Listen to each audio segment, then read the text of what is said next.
fucking Warlords of Seattle, the next Warcraft expansion.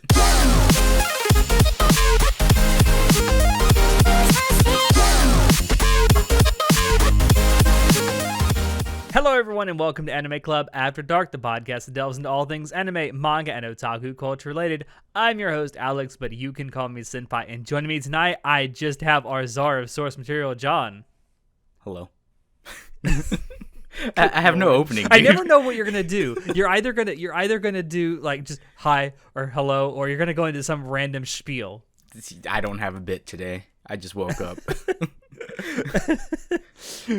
All right. Well, today you and I are going to be doing a spoiler cast for I guess you would say the latest season of Ghost in the Shell standalone complex. I guess. I don't... See, here's the thing. I don't want to say SAC 2045 is part of canon, but I guess it is. I don't know.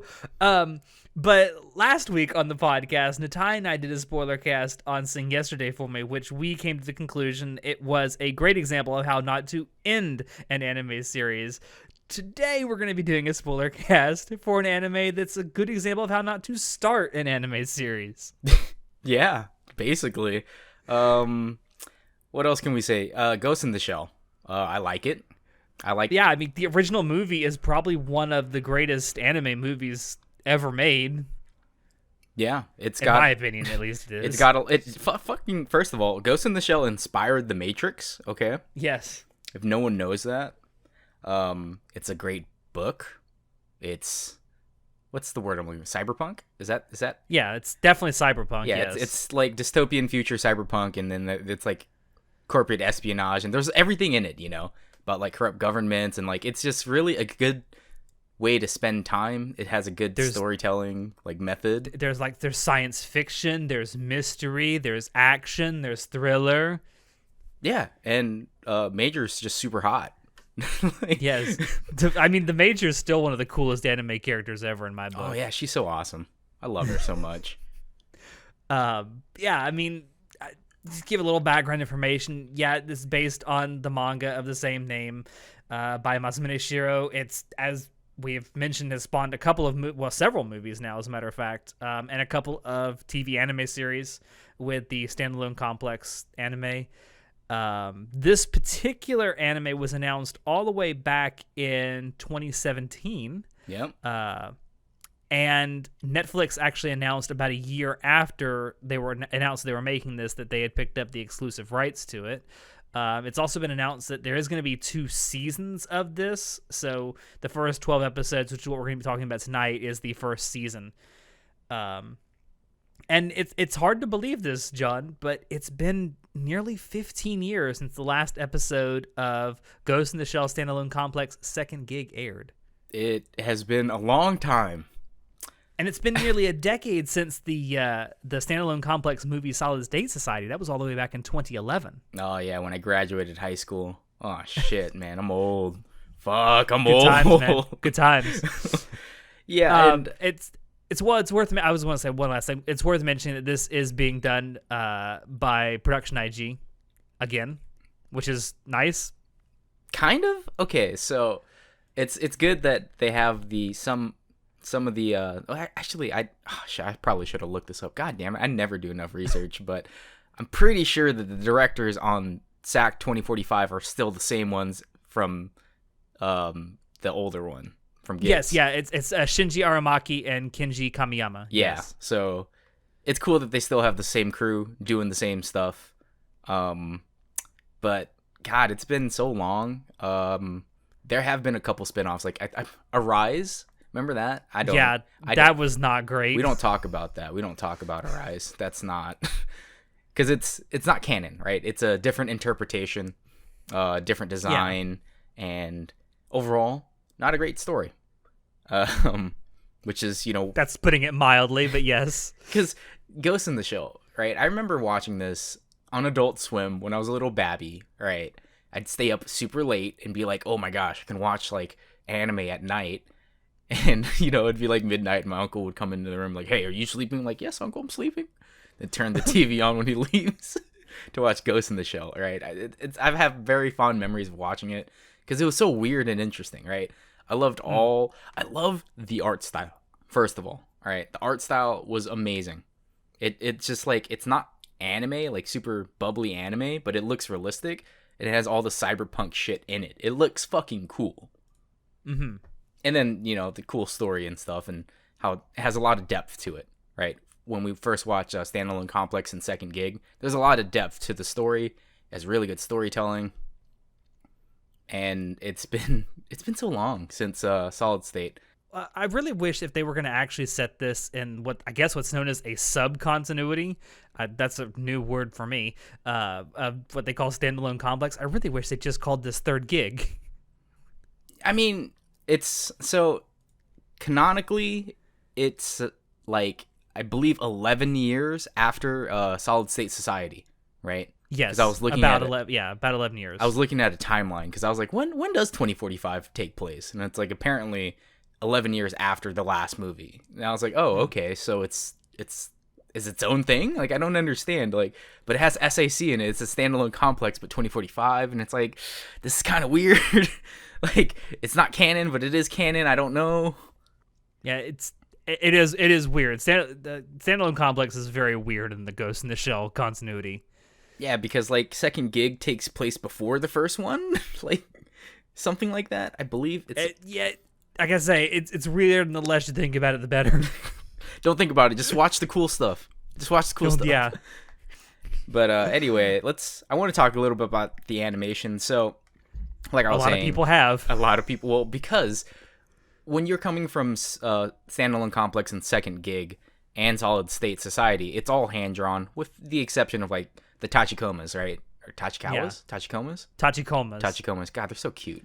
The think tanks. I love them. Oh, and the OPs and the EDs. Yeah. Those were 3D CG as well. And it was fine, but majority of the anime was hand drawn, and it looks great. It's cyberpunk. It looks super like good. It's detailed, right? There's a lot of things in each frame. But SAC 2045, I'm gonna call it SAC 2045. Get SAC 2045 is all 3D CGI, and it doesn't look bad. Okay, it looks decent. It runs at a decent frame rate, like definitely 30 FPS or above. Yeah, it looks like it runs at probably like 45 frames per second, if I had to guess. And because there's not a lot of super actiony scenes, it doesn't like look terrible. But it also doesn't look amazing because it's 3D CGI. It doesn't look as detailed, as refined. It's just okay, in my opinion. I can look past the 3D CGI. A lot of people can't. I can look past that because I'm like, you know what? As long as the story is good, then we're all good. Like thinking back to like Berserk 2016, I hated the 3D CGI. It was so fucking stupid. Ran at like fucking 24 frames per second, or like Fist of the North Star. If you were lucky. Like Fist of the North Star ran at like 12 FPS. But I was like, you know what? But the stories are still the same, and it's still good. So whatever. I'll look past it. And you finally got to see the Berserk armor. Yeah, and I finally got to see the Berserk armor in 2016. After it was season 2, right? Yeah, it was season 2. Yeah. And I was like, finally, it's been like 20 years, but we finally get to see an animated Berserk armor. So that's great. And it is production IG, so it's I wouldn't say it's amazing quality, but it's not bad. Okay. It's not shit tier animation. No, it's not shit tier. I mean, yeah, I can understand what some people would look at this and they'll take like 2 or 3 seconds like, fuck this shit, I'm out. I don't fault these people, because while I don't personally think it's bad, and 3D CG is not a deal breaker for me personally, as you say, it's not great. There's certainly better out there, but there is certainly worse. Yeah, and I get it. Anime is a very visual medium. And, sometimes, just like there's some mangas, too, that I won't read because I'm like, I can't fucking stand this, like, this art. Yeah. It's just atrocious. So, you're entitled to that. That's a fine. Cough, cough, Haikyuu, cough, cough. Yeah, Haikyuu's manga looks atrocious. The anime looks so much so better. Bad. It's so weird. It's so bad. But the designs of the characters and the animation, like, style, it's just, it's grating. Okay, coming from Solid State Society, the last one 9 years ago, I'm like, they got so much better and improved, even with their own CGI. They had it so much more improved. And again, the CGI doesn't look bad. They look pretty. They don't look rough like they did in Solid State. Because, obviously 9 years later, our technology should be better. But it's just, I would hope. yeah, you would hope. But it's just stylistically, it's just not there. It doesn't have a lot of. I will say some of the character designs do translate better than others. Some do translate better than others to the 3D CG. The one that doesn't is the Chief does not look good in 3D CG. No, he doesn't. He looks like he's got a giant cotton ball on his head. Yeah. But I really hated the fact that there was not a lot of good background art as well. And this is kind of one of the biggest issues I have with 3D CGI is that they spend a lot of assets making the models and action and all the frames and stuff and their movement, but they don't spend any time on the background. When you watch... I mean, some of the backgrounds, like the establishing shots are good, but you can tell that they spend a lot more time on them. But then when they're walking down the street, like there's so few people and there's very little detail on the buildings that they're passing. It's like, Jesus Christ, give me something. Yeah. And one thing that I hate, I hated the ScarJo Ghost in the Shell movie. The live action. Yeah, the live action. I hated that, but at least it used a lot of good colors. It had a lot of pretty backgrounds, good establishing shots. I liked it. For all the bad things that people can say about the live action Ghost in the Shell, one thing I will say in its favor is that it actually looked, from a cinematography standpoint, like that story took place in the world of Ghost in the Shell. Yeah. And here we are with SAC 2045 just going in the opposite direction. It doesn't look like it takes place in Gits at all. It's just and then I'm like, all right, okay, I get it. 3D CGI, they had a budget. They didn't use that much money. But god damn it, you guys had 3 years, all right? You said from 2017 Production IG that you were going to make this. You tell me in 3 years you went 3D CGI to save money. You couldn't do anything hand drawn. This is some bullshit, dude.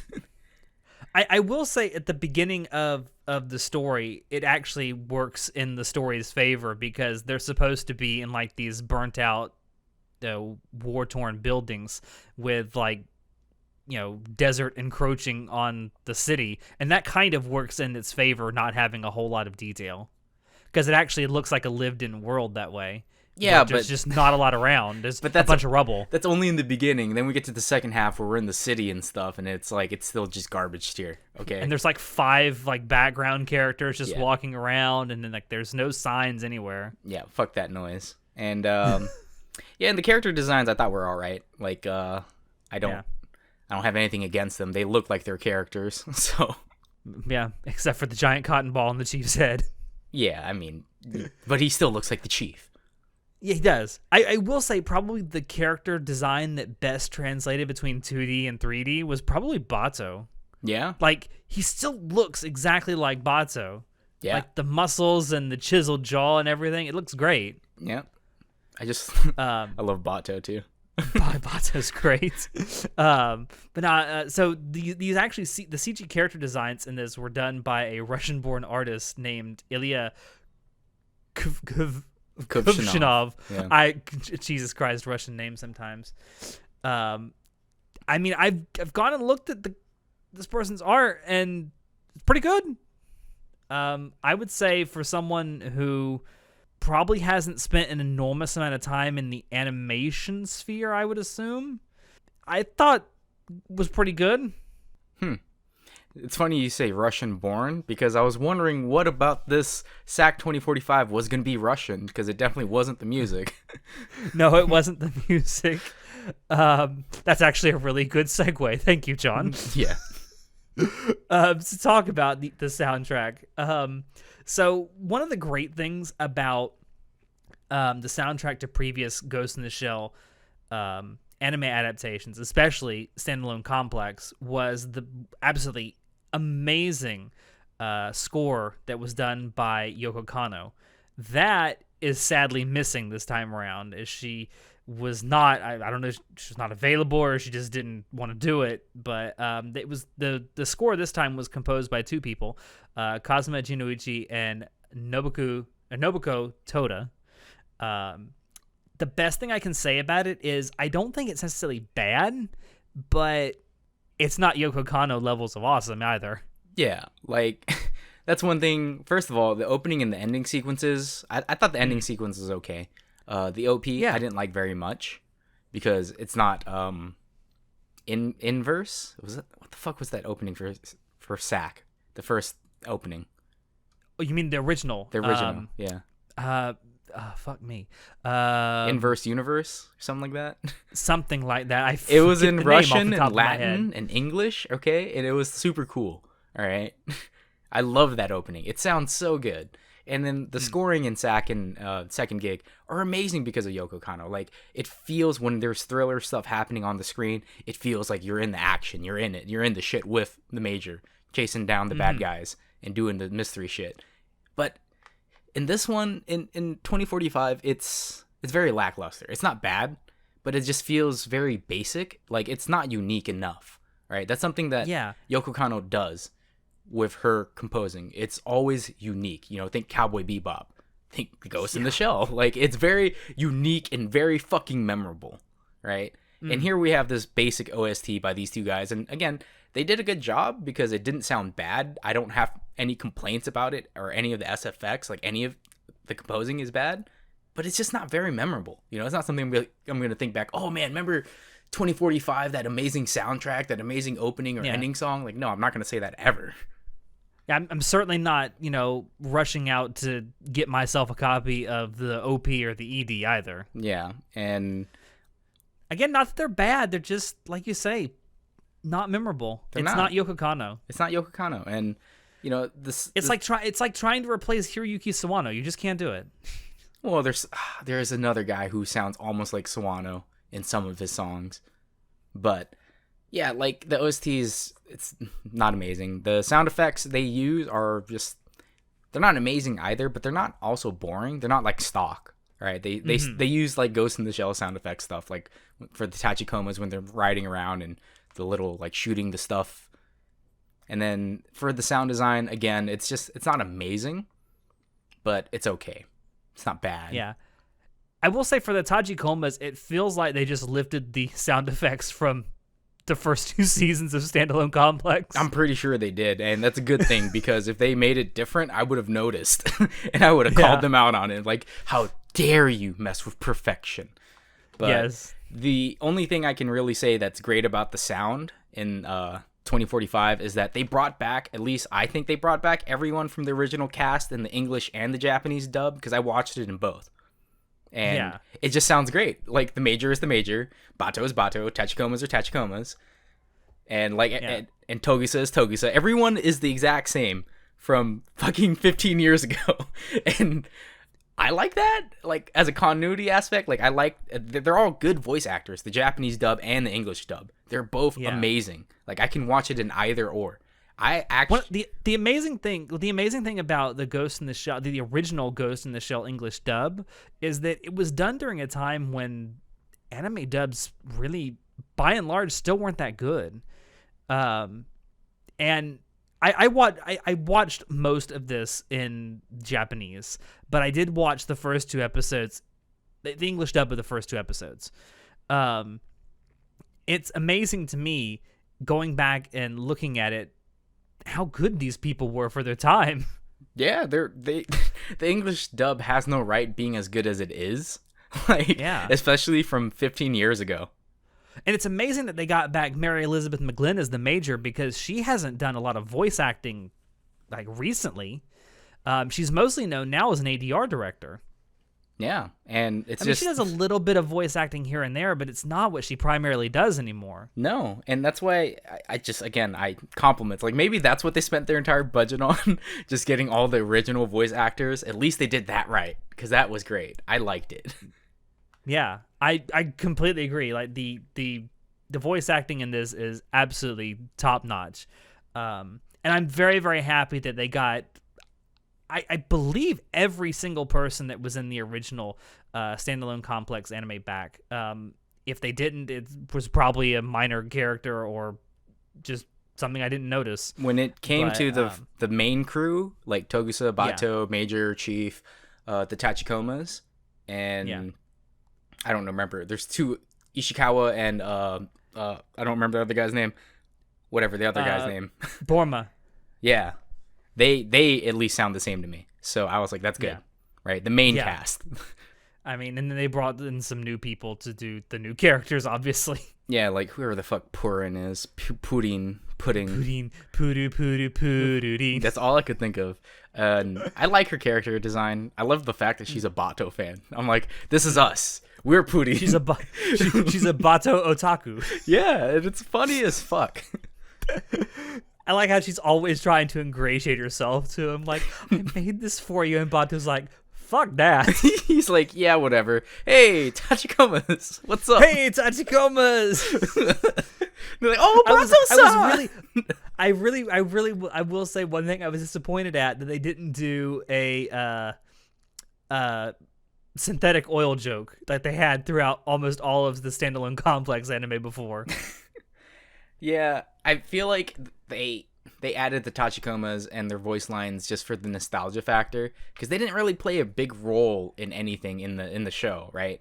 Like, they were just glorified Ubers. Yeah, they're just glorified Ubers. They really were just there, and I was like, well, that makes sense. That's why they don't have that many voice lines. But I'm like, at least they're there. At least the Tachikomas are still there. That was kind of disappointing though, because they actually served a really good purpose in the first 2 seasons. Like, yeah, they also ferried people around, but they also helped fight alongside the main characters. Yeah, and it's just whatever, right? Story-wise, they didn't really have a place. They were just there for the fact that, hey, look, you guys remember these little kids? They're amazing. And I'm like, yeah, you're right. I do remember them. They're super cute.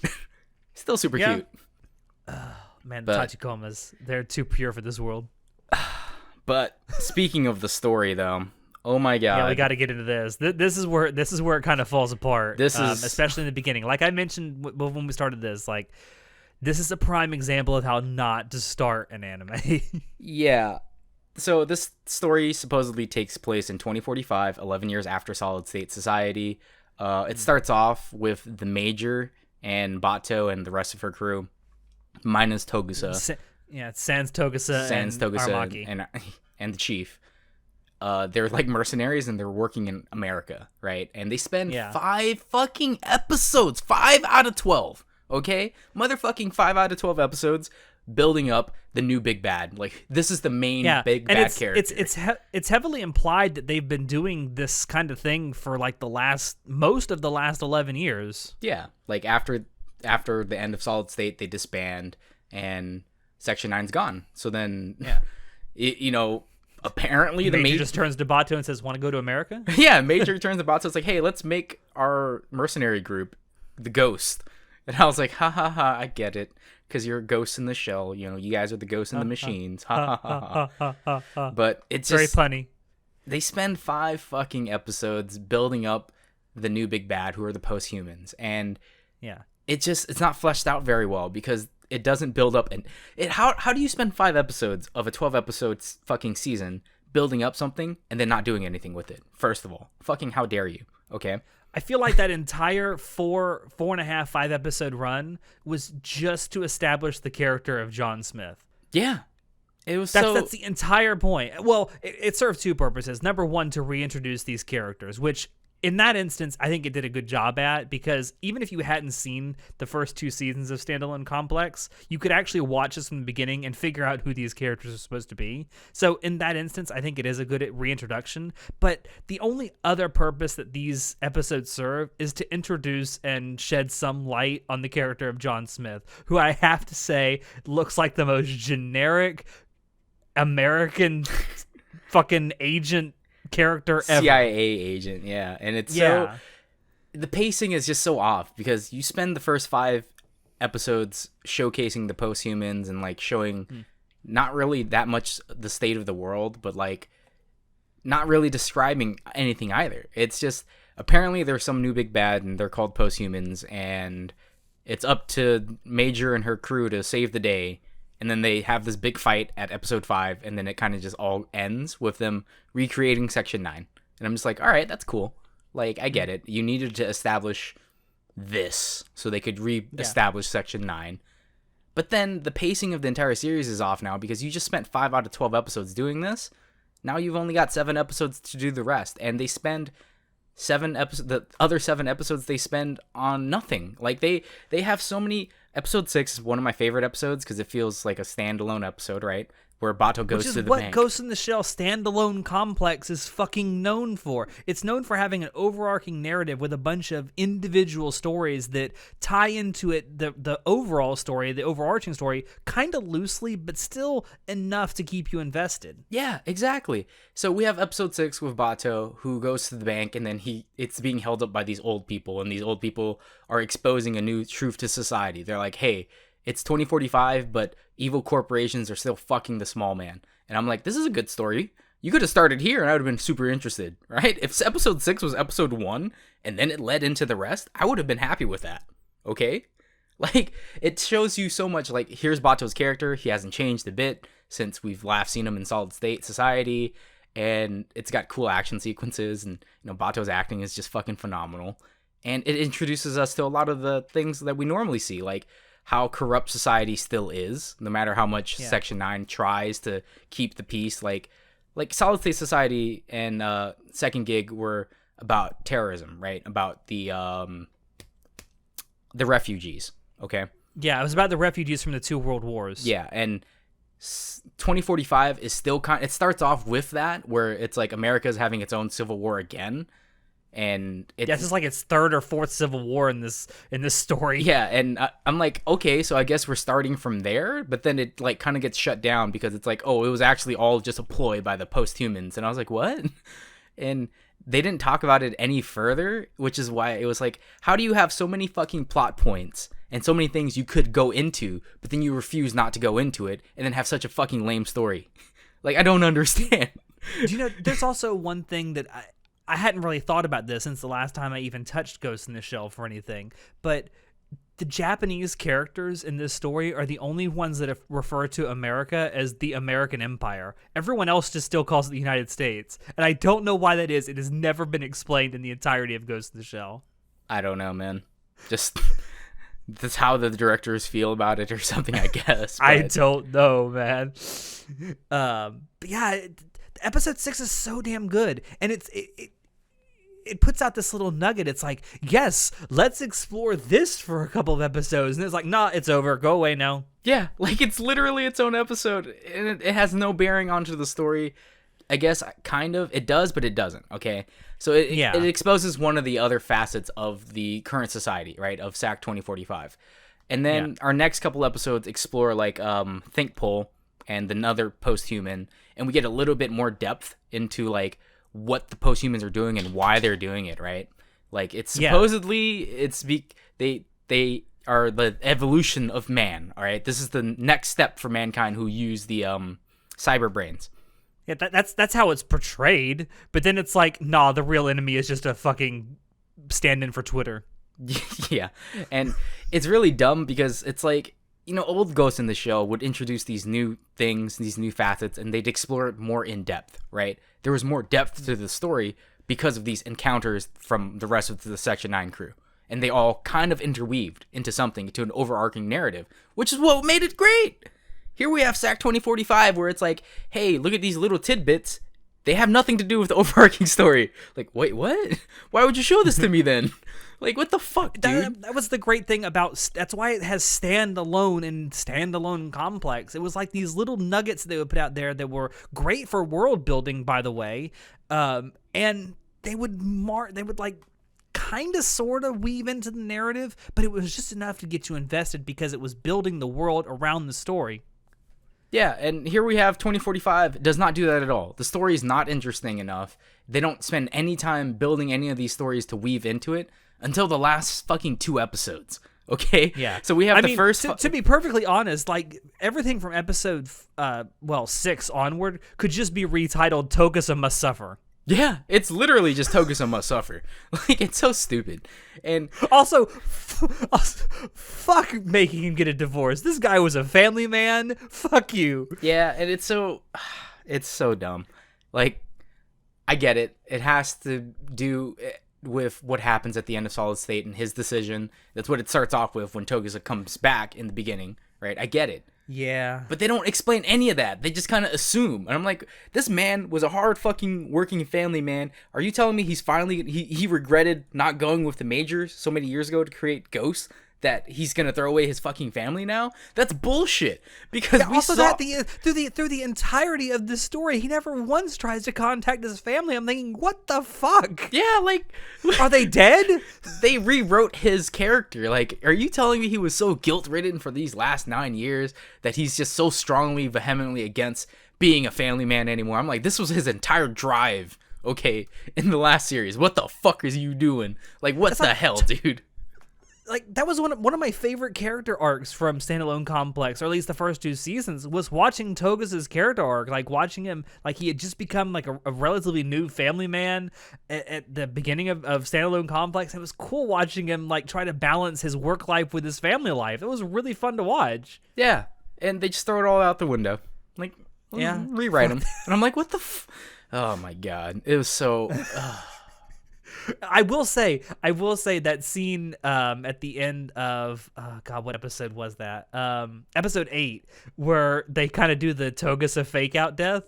That was actually really well done. Yeah, I like that. See, and that's like the stuff that we miss, all right, from the original Ghost in the Shell. This is the stuff they should have focused more on instead of some of the bullshit like fucking Elon Musk turns into a post-human and decides to destroy the world kind of bullshit that started off the entire thing. Like, the first 5 episodes could have been done way better, because if they started it on episode 6 and dived into like, hey, look at these fuckers trying to ruin the world who run everything, and then they slowly moved into like the American Civil War, then it would have made more sense. You know what I'm saying? Because then it would have been... But then I get that it's because after Solid State Society, they wanted to reestablish like Section 9, because it has to have been disbanded already.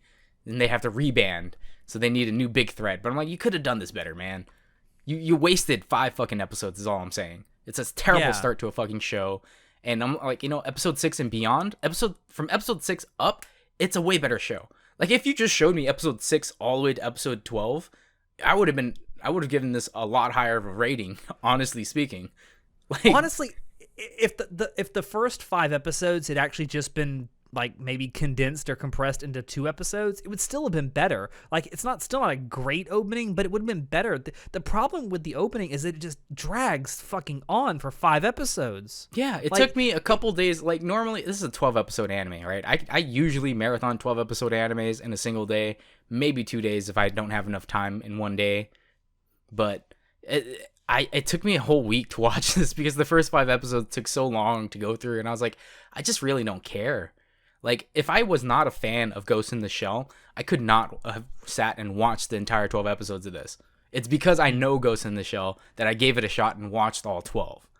Like, that's kind of a bad thing, right? Like, yeah, I know, it's not great. I mean, but it's because we have this great love for this series. We don't want to just throw it away. Yeah. We don't want to think that it got, taken a hold of by Disney.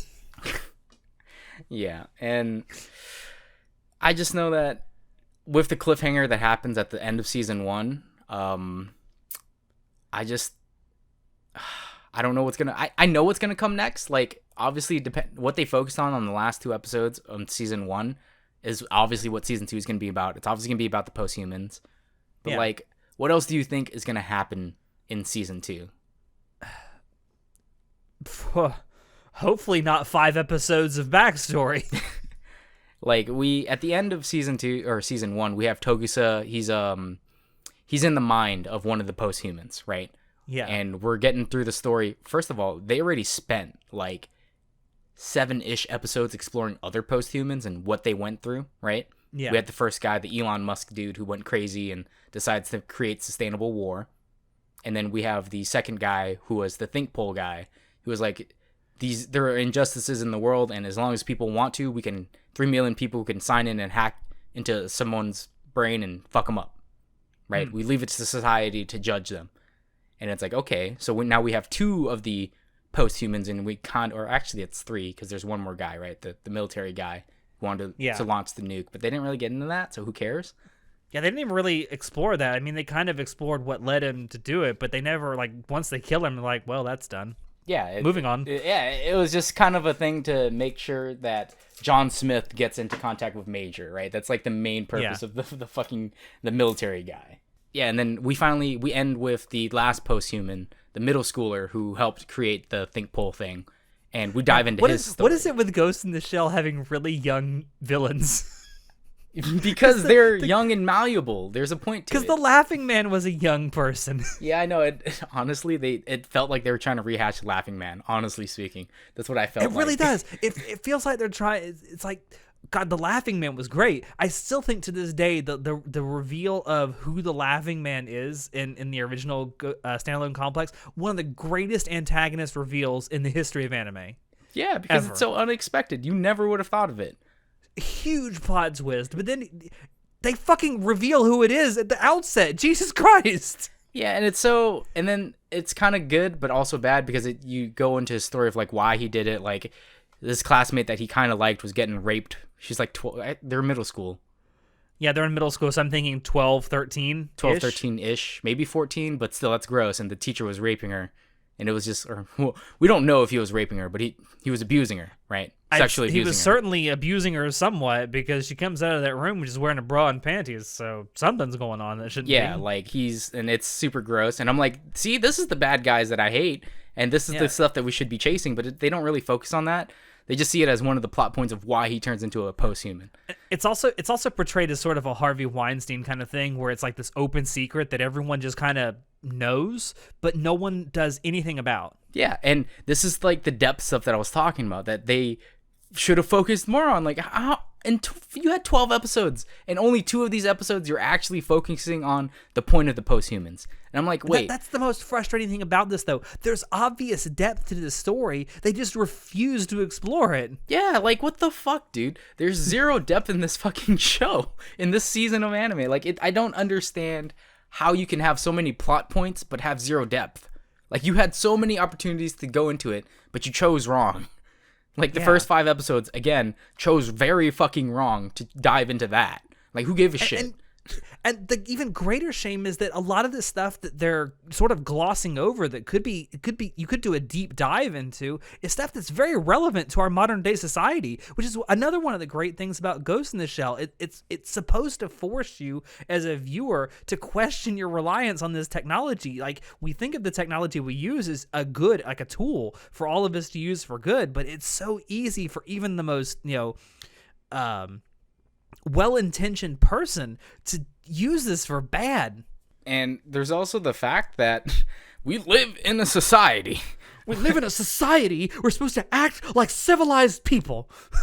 And it's just, it's a wasted opportunity, man. It's been a long time since the last Ghost in the Shell anime, right? And I was expecting so much more from it. And again, I looked past the 3D CGI. I looked past the minus Yoko Kanno. I looked past a lot of things to finish this, even though I didn't want to. Well, to be fair, if Yoko Kanno not doing the soundtrack was the worst part of this, it would still be good. Yeah, if only that was the worst part. But no, it's just one of the myriad problems along with 2045. Like, what the actual shit, guys? Come on. Yeah, and I wish I could say I knew where this story was going. I don't. I will say that the cliffhanger is nice at the very end of the season. It makes me want to come back for more, and I know I will, simply because, like you said, it's Ghost in the Shell, and like fucking Pavlovian signal. You say Ghost in the Shell, here I am. Exactly. Like, I honestly think they put in that cliffhanger because they knew that they had a weak story, so they needed any more reason to, like, just one more reason to try to retain as many viewers, because I honestly think season 2 is going to be a fucking bust. Like, it's not going to get a lot of watches after season 1. Like, it's not just us, okay? We're not just like annoying people on the internet. It's everyone else also thought that 2045 was a bad fucking show. Yeah, I mean, some of the best things that I've said about it, like just, or some of the best things that people have said about it is they feel very mixed about it. And the more I think about it, that's kind of exactly how I feel. Like, it's still, the characters feel like the characters from Ghost in the Shell. They still talk like the characters from Ghost in the Shell. The story is obviously set in the world of Ghost in the Shell. I mean, at least it feels like it's still the same world. It's just, it feels like it's been dumbed down.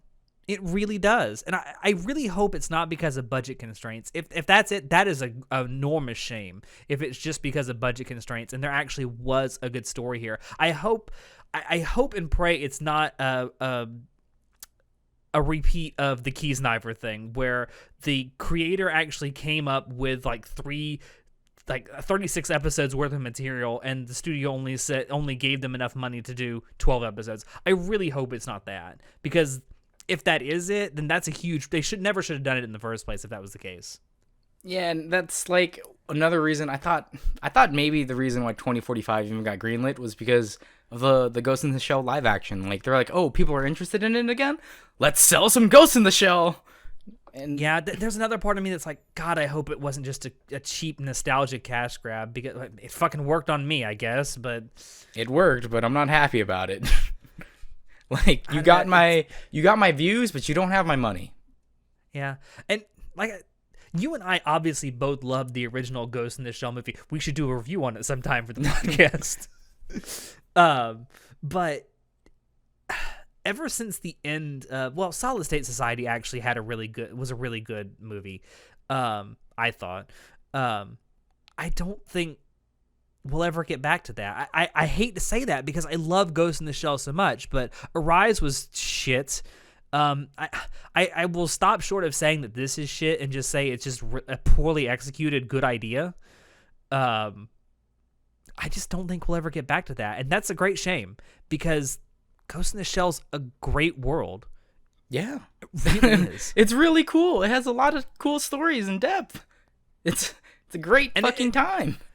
And it's a greater shame for me because science fiction is by far my favorite genre of fiction, and that's something that I think anime is lacking these days, is really good science fiction. We got so much fucking isekai and fantasy shit out there, and listen, if you like that, more power to you. But we need more good science fiction in anime. Jesus Christ. Yeah, there's very little sci-fi animes out there. And it's actually, in general, it's a really bad time for science fiction. There is so little good science fiction to be had out there, anime or otherwise. And just in general. It's very sad. And it's just, I get it. Like, the reason sci-fi blew up back in the day was because we didn't have amazing tech yet, right? We didn't have fucking phones stronger than computers in our pockets. Like, we never had any We have of that. fucking supercomputers in our pockets. Yeah, nowadays it's like that the concepts are just so tame in comparison. Like, we have hoverboards, we have this, we have that. And that I get that you can't flesh out a really good world like that when you're not as creative as these people. But it's whatever. And it's a shame. Like, I really wanted to like 2045. Like, numerically, I would probably score it a 4 out of 10.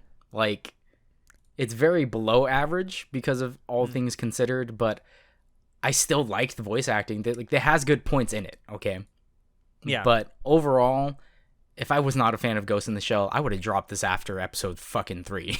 Like, yeah, no joke. I probably would too if this were not connected at all to the world of Ghost in the Shell and I was just having to base this on an original story. I probably would say the same. After 3 or 4 episodes, I would have given up on this because like the pacing is just horrendous. Yeah. It's all over the place. Once you get past the first 5 episodes, which are very slowly paced, the pacing's all over the place. It goes up, it goes down, it goes left, it goes right. Yeah, it just doesn't have a constant rhythm to it, and it's just there's too much. It's fucking frustrating is what it is. As fans of Ghost in the Shell, it's fucking frustrating. Yeah. What would you score? If I had to get as much as it pains me to give something from Ghost in the Shell this low a score, I'd give it a 5. That's probably the best I can give it. Like, maybe a 6, but it's a lot higher than I giving it a 5 out of 10. That's higher than me. I can't believe you give it a 5 out of 10. Like I said, it's just frustrating because I know there's a good story here. It's just so poorly executed. Okay, but will you be watching season 2?